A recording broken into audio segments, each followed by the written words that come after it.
Kenalkan, nama saya Stefanus Aldo. NIM saya 1910416861. Saya dari kelas A1 Manajemen Pagi, mata kuliah Analisis Lingkungan Bisnis atau ALB. Dosen Pak Adi Mursalim SEMM. Yang pertama, ini hasil ringkasan video saya yang pertama di bab 1. Analisis lingkungan bisnis.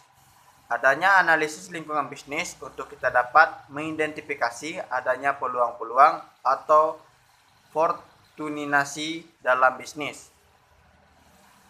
Dengan adanya analisis lingkungan bisnis ini, kita dapat mengidentifikasi adanya ancaman-ancaman atau threat. Analisis lingkungan bisnis ini terdiri dari dua komponen, yaitu analisis lingkungan makro dan analisis lingkungan industri. Yang pertama, analisis lingkungan makro terdiri dari lingkungan ekonomi, sosialisasi, politik, teknologi, budaya, kependudukan, dan lain sebagainya. Yang kedua, analisis lingkungan industri berada di perantaraannya sebagai interplanningnya, bagaimana lingkungan makro bisa mempengaruhi dari prospek perusahaan, bisa secara langsung ataupun tidak langsung melalui lingkungan industri. Karakteristik pokok lingkungan makro, yaitu yang pertama, tidak memiliki batas.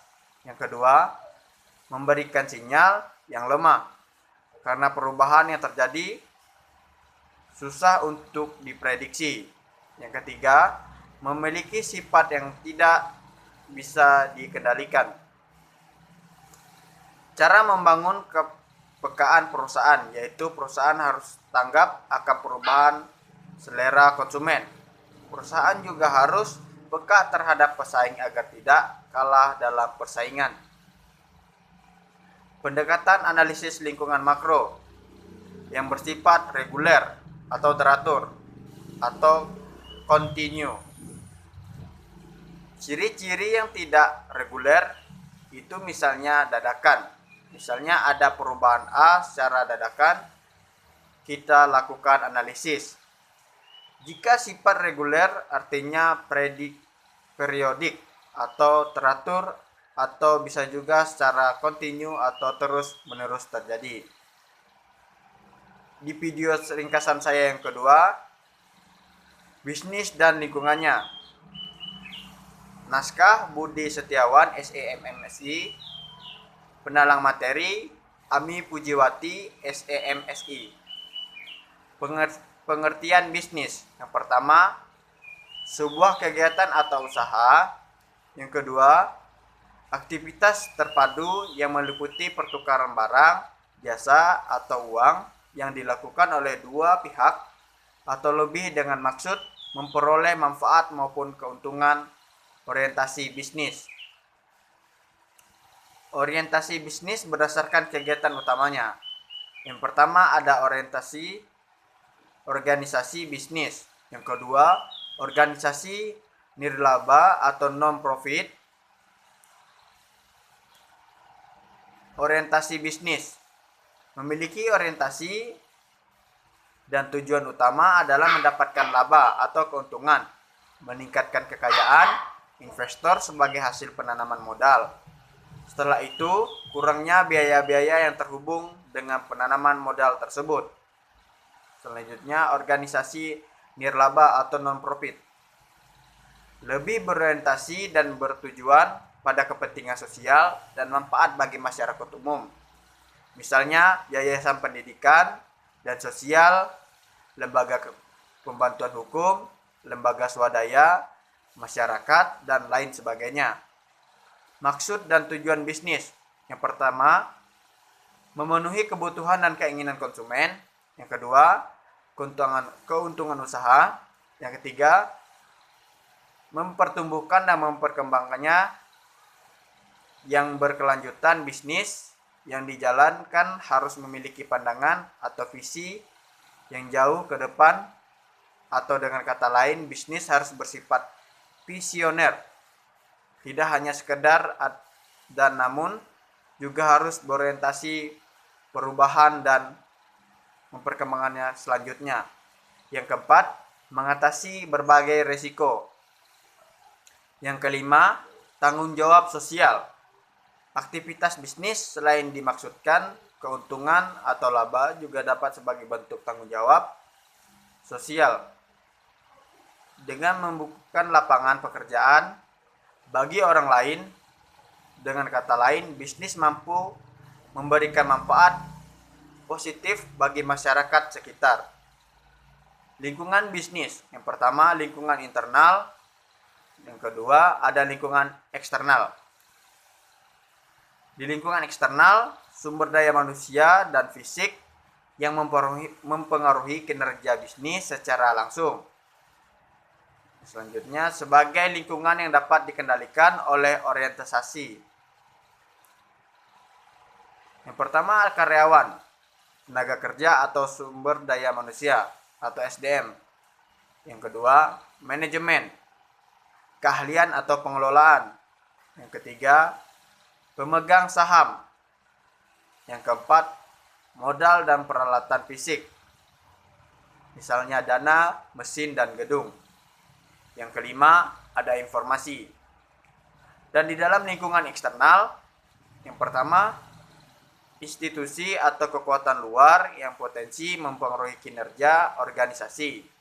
Yang kedua, sebagai lingkungan yang tidak dapat dikendalikan oleh organisasi dan sebagai menjadi dua bagian. Yang pertama ada lingkungan khusus atau lingkungan mikro. Yang kedua ada lingkungan umum sebagai atau lingkungan makro. Lingkungan makro atau lingkungan khusus. Yang pertama, lingkungan makro adalah sebagian dari lingkungan yang secara langsung relevan terhadap pencapaian tujuan organisasi. Yang kedua, meliputi orang-orang yang memiliki kepentingan dalam organisasi atau stakeholder, yakni yang pertama konsumen, yang kedua pemasok, yang ketiga pesaing, yang keempat kreditor. Dan di lingkungan umum, yaitu yang di lingkungan makro, lingkungan yang tidak terkait secara langsung terhadap kegiatan operasional organisasi meliputi dimensi. Yang pertama ada ekonomi, politik dan hukum, sosial budaya, demografi, teknologi, dan kondisi global. Peluang dan tren bisnis masa depan. Di peluang, revolusi teknologi dan informasi, perkembangan intek baru pada bidang tertentu. Yang ketiga, meningkatkan globalisasi dan tren bisnis masa depan, lalu pertumbuhan ekonominya yang kuat dan konsisten. Yang kedua, berkurangnya tingkat inflasi dan defisit anggaran yang besar. Yang ketiga, pasar bebas dan sistem keuangan terbuka. Yang keempat, inovatif memiliki keunggulan kompetitif. Di ringkasan saya di video yang ketiga, konsep lingkungan bisnis dan lingkungan bisnis. Yang pertama, konsep lingkungan bisnis. Bisnis adalah aktivitas yang menyediakan barang atau jasa untuk dijual dengan maksud mendapatkan laba. Yang kedua, suatu jenis aktivitas atau usaha individu yang terorganisir untuk menghasilkan penyaluran dan menjual barang dan jasa guna mendapatkan keuntungan dan memenuhi kebutuhan masyarakat. Yang ketiga ada laba. Laba adalah selisih antar penerimaan dengan biaya-biaya. Yang keempat, laba perubahan, imbalan yang didapatkan memiliki bisnis kebutuhan. Jenis-jenis kebutuhan. Yang pertama ada fisik, yaitu ada food, clothing, shelter, dan safety. Di sosial, ada blogging dan efficient. Di individual, yaitu ada learning, chronology, dan self-expression. Keinginan. Suatu bentuk kebutuhan manusia yang telah dipengaruhi oleh budaya dan kepribadian seseorang. Fungsi bisnis. Yang pertama, memenuhi kebutuhan masyarakat. Yang kedua, keuntungan. Yang ketiga, tanggung jawab sosial. Sedangkan di lingkungan bisnis sebagai suatu sistem terbuka di mana bisnis dapat mempengaruhi atau mempengaruhi oleh faktor-faktor lain. Lingkungan bisnis sebagai menjadi dua faktor besar, yaitu lingkungan khusus adalah bagian dari lingkungan yang secara langsung relevan bagi organisasi dalam mencapai tujuannya. Lingkungan khusus terbagi menjadi dua. Yang pertama, lingkungan internal. Di dalam lingkungan internal terdapat karyawan, memiliki atau pemegang saham, manajer, serikat pekerjaan. Yang kedua, atau yang B, ada lingkungan eksternal. Di dalam lingkungan eksternal terdapat konsumen, pemasok, distributor, pesaing, dan media. Selanjutnya ada lingkungan umum. Mencakup kekuatan yang berada di luar organisasi yang berpotensi mempengaruhi kinerja organisasi. Yang pertama ada alam, yang kedua ekonomi, yang ketiga politik, yang keempat kondisi sosial budaya, yang kelima ada teknologi, yang keenam ada lingkungan global, yang ketujuh ada lingkungan industri. Lingkungan industri akan lebih mengarah pada aspek persaingan yang meliputi bisnis antara lain. Yang pertama, pesaing sesama perusahaan dalam industri.